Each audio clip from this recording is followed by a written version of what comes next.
Hola, somos tres nutriólogas, Gia, Lu y Claret. Porque no todo es blanco o negro. Bienvenidos a Nutrición con Matices.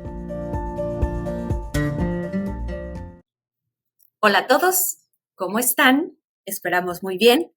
Bienvenidos a este episodio número 5 de la segunda temporada de Nutrición con Matices.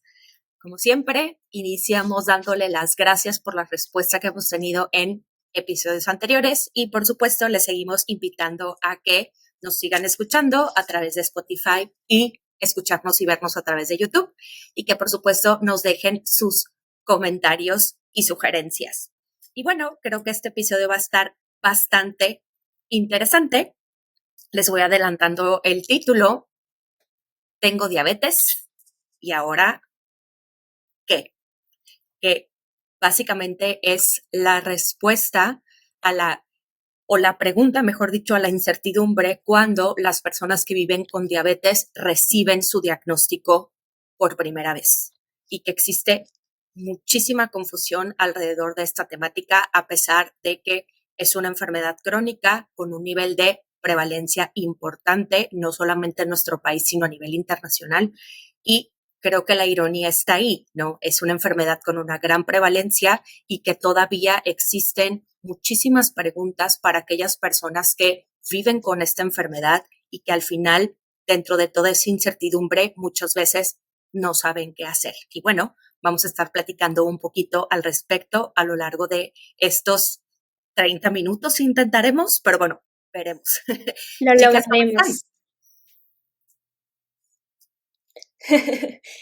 Estoy muy bien, muchas gracias. Estoy contenta de este episodio porque es uno de los temas que más me apasiona y más trabajo dentro de la nutrición con muchos de mis pacientes y sobre todo, pues desde que salí de la carrera prácticamente estuve trabajando con muchos pacientes con este tema, entonces he podido ver un pequeño mundo de lo que es la diabetes en diferentes formas de estilos de vida, etcétera. Entonces creo que es un tema que me gusta bastante y también que creo es muy importante que ustedes que nos están escuchando también entiendan esto porque seguramente tienen un familiar, un amigo, lo que sea, que tiene este diagnóstico y creo que no está de más entender qué es lo que pasa en el cuerpo de la persona con este diagnóstico y ser comprensivos en este aspecto, ¿no? Pero en general contenta y pues bueno, ya quiero empezar a platicar sobre este tema.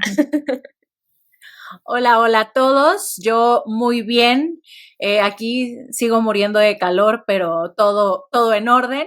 Este tema es muy importante. A mí en lo personal creo que la existencia de esta enfermedad en muchos miembros de mi familia fue algo que me guió un poco a dedicarme a las ciencias de la salud. En mi familia paterna, la diabetes es un tema recurrente y pues he visto y viví en carne propia el tener un familiar con diabetes y con las complicaciones de la diabetes, que pues es un proceso muy cansado y muy difícil, no solo para el enfermo, sino también para la familia, pero creo que también cuando entiendes la enfermedad te das cuenta de que no necesariamente tiene que terminar tan mal con complicaciones tan feas, ¿no? Si las personas se informan y aprenden a cuidarse y a mantenerse, pues a mantener estos niveles de glucosa en normalidad. Entonces, pues sí, es un tema que se trata muchísimo en consulta. Yo creo que es la enfermedad que más vamos a ver todos los nutriólogos, incluso en deportistas también.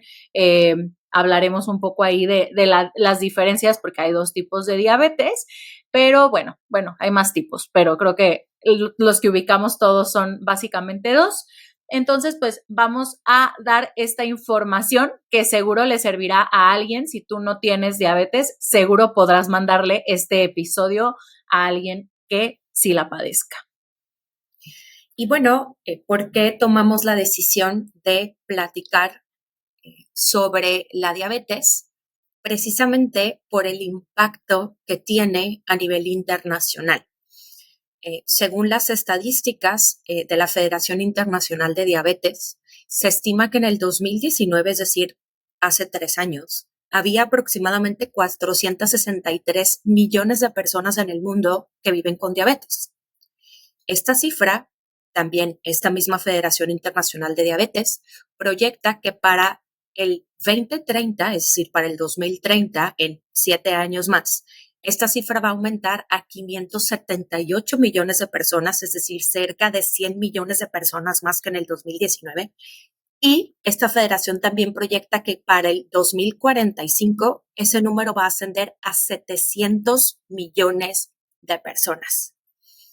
En México, por ejemplo, estadísticas del 2020 mencionan que cerca del 14% de las defunciones en el país fueron precisamente por complicaciones de la diabetes, es decir, cerca de 152,000 personas fallecieron derivado de las complicaciones de la enfermedad, y dentro de esta estadística el 52% fueron hombres y el 48% fueron mujeres.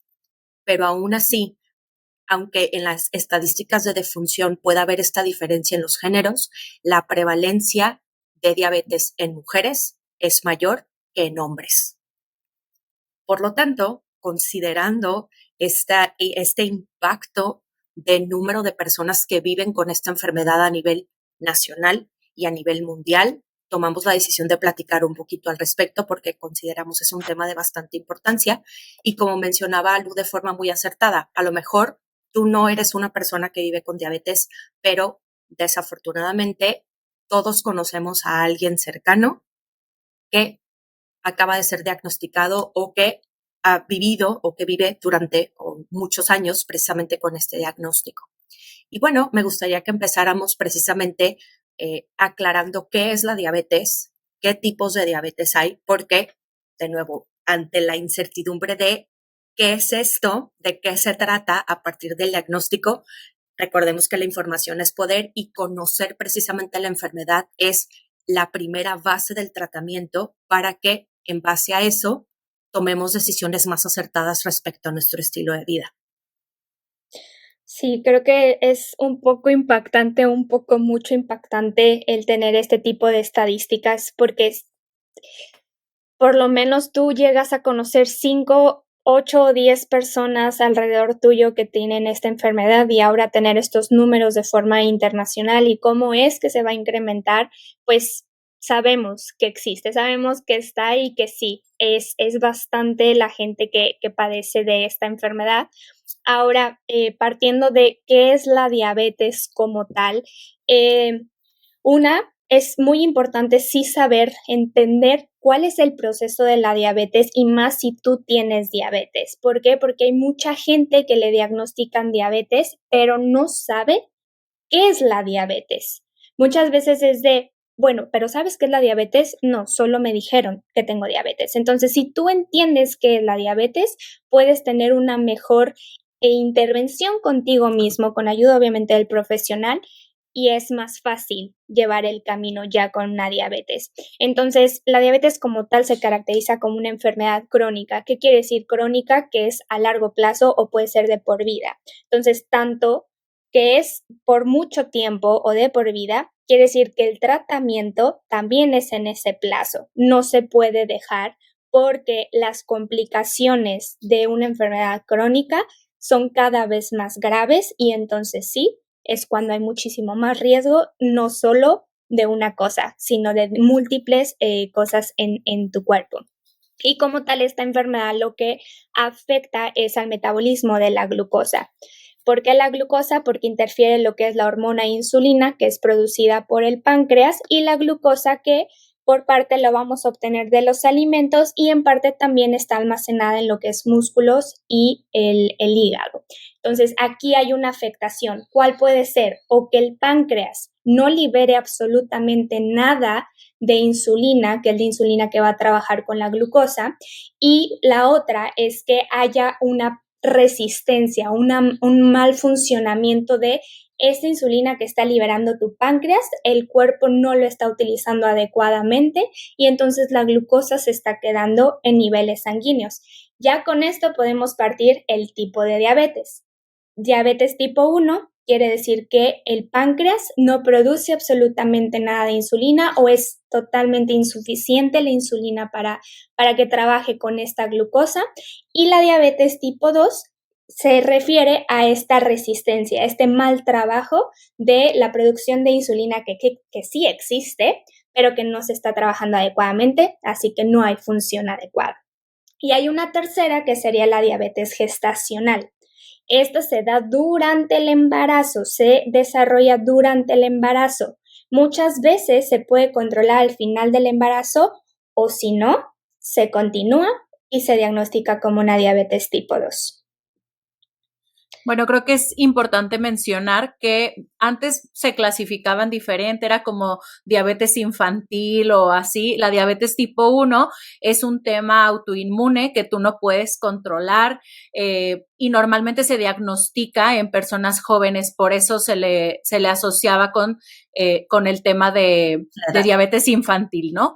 La diabetes tipo 2 suele presentarse por tener malos hábitos a lo largo de tu vida y por eso normalmente se diagnostica en etapas más avanzadas.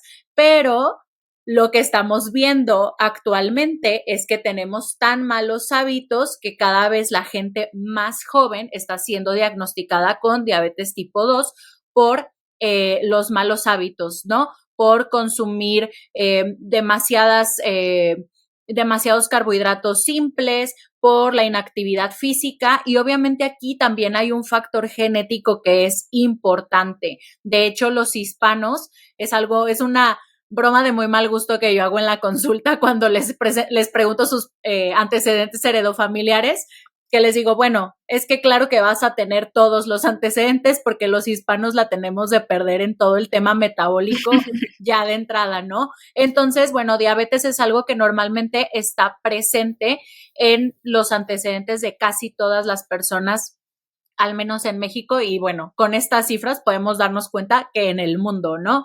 Entonces, bueno, es importante hacer esta diferencia y es importante que las embarazadas se hagan un control de glucosa para saber si tienen diabetes gestacional, que se puede controlar, pero si no se controla puede traer muchas complicaciones y creo que algo que se ubica muy bien es que las personas, las mujeres embarazadas con diabetes gestacional tienen bebés macrosómicos, o sea, muy grandes. Entonces, el parto va a terminar probablemente en una cesárea y va a ser complicado. Eso era lo que yo quería agregar a qué es la diabetes y los tipos de diabetes. Y como comentaba Claret, a mí de verdad me impresiona de repente tener pacientes que tienen 10 años con el diagnóstico y que nadie les había explicado, ¿no? Ok, el páncreas produce insulina, la insulina va a ayudar a que tu glucosa entre a la célula y se convierta en energía, tu páncreas no está trabajando adecuadamente y entonces lo que pasa es que esa glucosa en vez de entrar a la célula se queda en la sangre, ¿no? Todo el mundo es como diabetes, el azúcar en sangre. ¿El azúcar? ¿De dónde? ¿Por qué? ¿Cómo lo controlamos? Y creo que de ahí empieza la desinformación del tratamiento. Y precisamente para cerrar este punto sobre los tipos de diabetes en relación con el tratamiento que mencionas, es importante puntualizar que el tratamiento también es diferente. Por lo tanto, conocer tu tipo de diabetes es fundamental precisamente no solo para temas relacionados con tu estilo de vida, sino incluso hasta el tratamiento, ¿no? La diabetes tipo 1 muy frecuentemente la escuchamos como insulino dependiente, es decir, es el tipo de diabetes en el que las personas necesitan administrarse insulina para que el cuerpo pueda metabolizar correctamente los azúcares, los carbohidratos o la glucosa, junto con cambios en su estilo de vida, ¿no? Y en la diabetes tipo 2, estas personas no son dependientes de insulina, pero su tratamiento fundamental es precisamente los cambios en su estilo de vida que muchas veces también pueden ir acompañados por ciertos periodos cortos, largos o permanentes de tratamientos médicos vía oral para ayudarles en este control, ¿no? Por lo tanto, toda esta parte del tratamiento también parte específicamente del tipo de diabetes que tienes diagnosticado. Y bueno, como segundo punto, me gustaría que platiquemos brevemente sobre cuáles pudieran ser, y siguiendo la tendencia de las redes sociales, algunas red flags que pudiéramos identificar en nuestro día a día que pudieran darnos ciertos indicios de que algo probablemente no está funcionando correctamente en mi cuerpo respecto al metabolismo o cómo proceso los carbohidratos, la glucosa o el azúcar. Por aquí hay diferentes parámetros, pero creo que son tres muy importantes de que existe ya un descontrol con tu glucosa y son muy notorios. Yo les llamo las 3 P, que sería la poliuria, la polidipsia y la polifagia. La poliuria quiere decir que vas demasiadas veces a hacer pipí en un día, en poco tiempo. La polidipsia, que de verdad hay mucha sed, existe demasiada sed constantemente, igual en el mismo día. Y la polifagia es que tienes demasiada hambre. ¿Por qué se presentan estas tres? Primero, polifagia. Hay hambre en el cuerpo. ¿Por qué? Porque no está llegando la glucosa adecuadamente a las células para que realmente haya energía. Entonces el cuerpo está necesitando energía y esa hambre se está presentando por esa señal que está refiriendo el cuerpo. La polidipsia se va a dar porque, con la poliuria estás eliminando demasiada cantidad de agua de tu cuerpo, por lo tanto empieza a existir una deshidratación. Tú quieres tomar agua, pero a la vez, como no hay una buena filtración hasta renal por el tema de la cantidad de glucosa que existe en la sangre, no hay un control de esos dos. Entonces, ¿cuál sería aquí la alerta? Estos 3 síntomas, si están en conjunto, ya tu glucosa está alterada, ya está por arriba de los 100 miligramos por decilitro, sí o sí. Otras características puede ser como el signo de la acanthosis nigricans, que puede aparecer en el cuello, que son estas manchas como negritas, como si tuvieras bronceado con la playera, pero en esta parte del cuello, puede ser en las axilas, en la parte del antebrazo y el bíceps, por ejemplo, en los codos, pero regularmente es más notorio en la parte del cuello. Y otro muy característico que va con la mano de la orina, cuando ya hay un desbalance fuerte y que no te han detectado diabetes ni nada, la orina y el sabor de boca llegan a tener tanto el olor como sabor, un sabor dulce. De hecho, por ahí hay no voy a decir el refrán porque nunca me acuerdo del refrán, pero dicen que el que tiene diabetes es dulce. Uno, por el tema de la glucosa en sangre, pero dos, por esta sensación de que siempre tienen el saborcito a dulce cuando están muy descontrolados. Y la orina huele un tanto a dulce y es por los cuerpos cetógenos que se producen cuando ya hay un avance fuerte o alteración fuerte de la glucosa. Y estos se dan cuando el cuerpo dice, no hay forma de que la glucosa esté en las células transportando esta energía, necesitamos buscar de dónde sacar y es cuando saca a los queridos triglicéridos o a las grasas en general, pero más específico triglicéridos, y los convierte en cuerpos cetógenos para que puedan realmente formarse como energía o utilizarse esos como energía. Entonces creo que estos son puntos característicos que podríamos notar como tal. Hay otros, pero eso se los dejo a Lu. Claret va a dominar este episodio porque es la del tema. Pues me gustaría agregar, por ejemplo, la pérdida de peso a las 3 P's, 4 P's, pérdida de peso, sobre todo cuando el paciente ya está muy descontrolado o si estás en el tema antes de resistencia a la insulina, una dificultad para perder peso.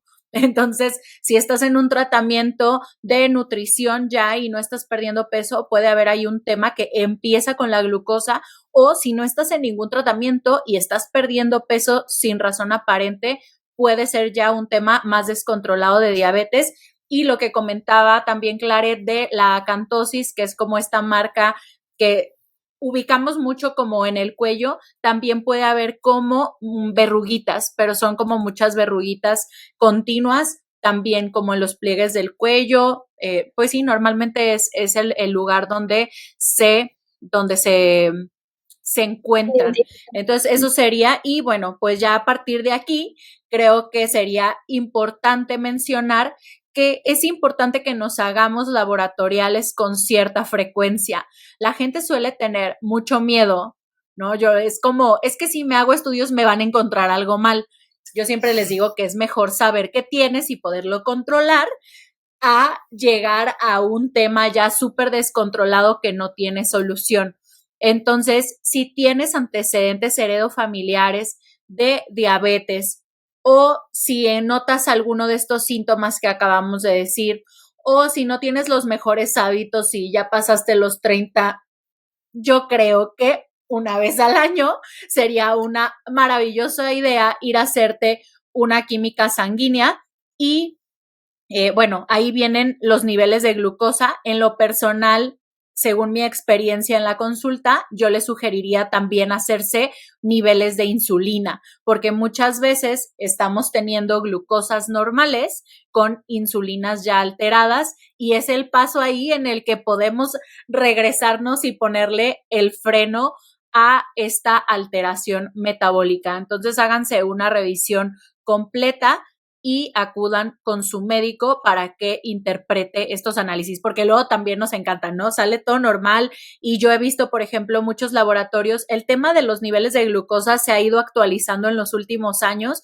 y todavía hay muchos laboratorios que consideran, justo ayer vi un laboratorial que considera 106 110 como glucosa normal, 110 como glucosa normal y actualmente 100 de glucosa en ayuno ya está hablando de una alteración. Entonces, mejor acérquense con un profesional de la salud que les interprete con los rangos actuales y no solo con los que te da el laboratorio por default, que ya nada más te sale así en negritas, ¿no? O con el asterisco cuando está alterado.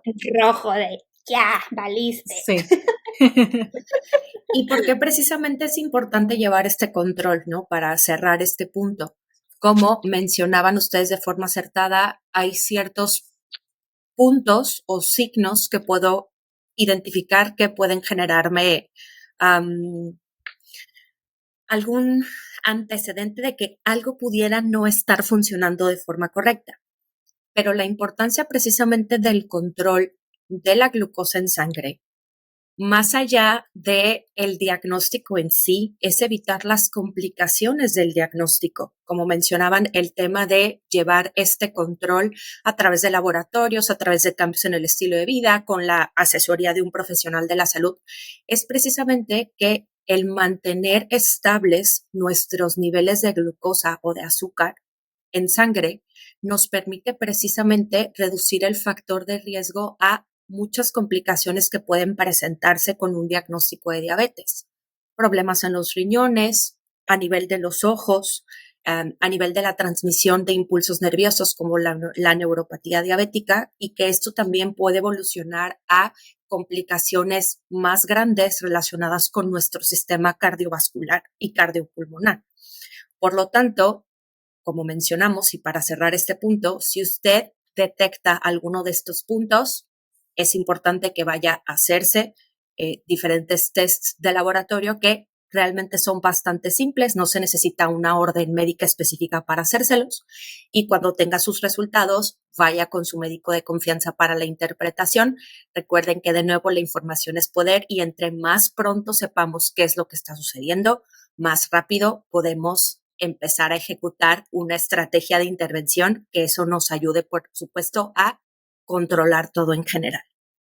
Y bueno, por último, o nuestro último punto, para cerrar brevemente, porque este punto, por supuesto, puede ser todavía más extenso que los otros dos que hemos platicado, ¿cuáles serían sus recomendaciones nutricionales prácticas y generales para las personas que viven con diabetes? De nuevo, sabemos que esto puede ser muy extenso y que depende del tipo de diabetes, del nivel de control que tienes, del tipo de tratamiento médico que estés llevando, pero a grandes rasgos, ¿cuáles consideran ustedes que pueden ser tips muy prácticos para quienes nos escuchan y que viven con esta enfermedad?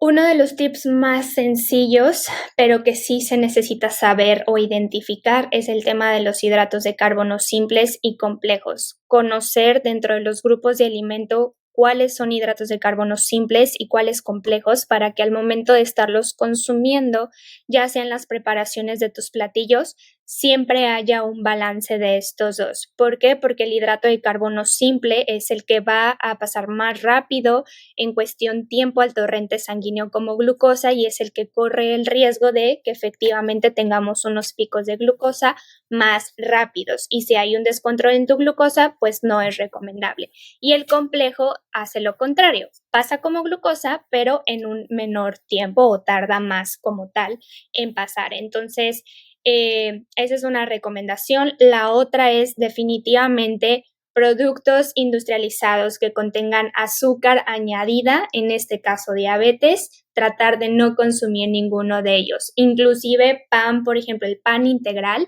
hay muchos que tienen azúcar añadida. ¿Y por qué en un pan llevar azúcar añadida si ya tiene hidrato de carbono? Con eso está bien comer pan, está bien comer tortillas, está bien comer etcétera, pero que el azúcar añadida pues no vaya en estos alimentos porque al final sería igualmente un hidrato de carbono simple que es el que más rápido te va a elevar la glucosa y la otra es el tema de la hidratación. La hidratación también es un punto muy importante, como lo platicamos en el episodio pasado. Entonces, los niveles de hidratación a diario tienes que conocer los signos de deshidratación, que lo platicamos también en el episodio pasado. Si no lo han escuchado, vayan a escucharlo. Y los monitoreos de glucosa.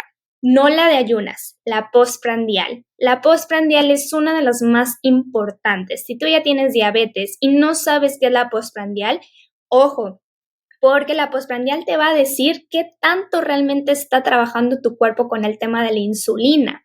Entonces, cuando tú comes un alimento y checas tu glucosa postprandial y sale por los cielos, quiere decir que esa combinación de alimentos tu cuerpo no le está tolerando para poder trabajar con esas cantidades de hidratos de carbono. Tiene que haber una modificación. E inclusive nutriólogos que no llegan a recomendar estas glucosas postprandiales, ojo, porque también es saber que el paciente está realmente tolerando esa cantidad de hidratos de carbono por tiempo de comida y si no se evalúa este resultado, ¿cómo vamos a querer que la glucosa llegue a un control o una hemoglobina glicosilada al ratito esté en niveles de control? No se va a lograr. Entonces creo que estos son mis puntos prácticos, pero pues al final siempre es acercarte con tu equipo multidisciplinario, por lo menos tu médico o el internista y tu nutriólogo. Bueno, yo agregaría conocer igual los niveles de glucosa, la combinación de los alimentos es importante. Por ejemplo, el consumo de los carbohidratos o hidratos de carbono junto con proteína o grasa o fibra para evitar los picos de glucosa. Yo siempre les digo que es como evitar que tu páncreas tenga que estar haciendo un sprint cada vez que comes. Entonces lo ayudamos a que solo tenga que ir caminando y logre bajar la glucosa. Me encanta hacerles siempre una gráfica explicándoles esto. Entonces, la combinación, entonces no le huyan a los carbohidratos, creo que también es otro tema y me encanta decir que es muy noventero porque es como cuando van con médicos que no están muy actualizados. Suelen llegar con una lista de alimentos que no pueden consumir, ¿no? Y es de que no mango, no plátano, nada, ya. ¿Por qué quitarías una fruta? Dios, me enoja. La tortilla. Sí, o no tortilla o no pasta. Entonces llegan con esta idea de que vamos a tener que eliminar todos los carbohidratos o hidratos de carbono de la dieta y no, más bien es, como mencionaba Claret, el tipo de carbohidrato, 2, lo que yo los mencionaba, la combinación y el momento del consumo. Entonces, que quitemos esta idea, creo que es un diagnóstico que da mucho miedo por el mismo desconocimiento. Yo siempre les comento que es algo que se puede controlar muy fácilmente, que se pueden evitar las complicaciones muy fácilmente y que en realidad el plan de alimentación de una persona con diabetes es la que deberíamos de llevar el promedio de la población por un tema de salud. No hay una restricción muchísimo mayor o una lista de alimentos gigante que no puedas consumir. Es algo que deberíamos de hacer todos por un tema de salud. Entonces, bueno, esas serían mis recomendaciones y que el medicamento no va a funcionar si tú no cuidas los alimentos que consumes. Los medicamentos de control de diabetes tienen que actuar en conjunto con tu cambio de hábitos. No puedes esperar que el medicamento haga todo por ti. Entonces, eso, que consuman sus medicamentos en la hora, con las dosis recomendadas para que el médico encuentre la dosis y que siempre te ayudes de tu cambio de hábitos, porque si no, vas a estar descontrolado y vas a estar con estas subidas y bajadas de glucosa que además de que los hacen sentir muy mal, las elevaciones de glucosa son las que van provocando todas estas complicaciones que ya mencionaba Gia. Y bueno, creo que me parece interesante tomar uno de los puntos que mencionaba, bueno, dos de los puntos que mencionaba Lucía respecto al cambio de hábitos y también la estrategia de alimentación. Normalmente pensamos que una alimentación, la dieta o la nutrición de una persona que vive con diabetes tiene que ser exageradamente drástica versus a la estrategia de alimentación o el tipo de dieta que deberíamos llevar todos nosotros, es decir, que esté equilibrada, que tenga balance en la cantidad de los macronutrientes que consumimos, es decir, evitar polarizarlo, ¿no? Ni tener excesos ni deficiencias en el consumo de. E incluso cómo esto todavía adquiere mayor relevancia cuando hacemos cambios en nuestro estilo de vida y es decir, empezamos a ser físicamente activos o personas que ya eran físicamente activos y que tienen el diagnóstico después de la enfermedad y del tipo también de diabetes. Por ejemplo, las personas que son físicamente activas, que hacen deportes de alta intensidad o deportes de resistencia y que viven con diabetes tipo 1, es importante que consideren el tratamiento de insulina que están utilizando para equiparar la cantidad de carbohidratos que están consumiendo, porque si no hay un consumo suficiente, eso puede representar un riesgo hasta de salud durante el esfuerzo físico. Por lo tanto, también es importante puntualizar eso, ¿no? De nuevo, recordar y conocer tu enfermedad para tener herramientas más acertadas de intervención.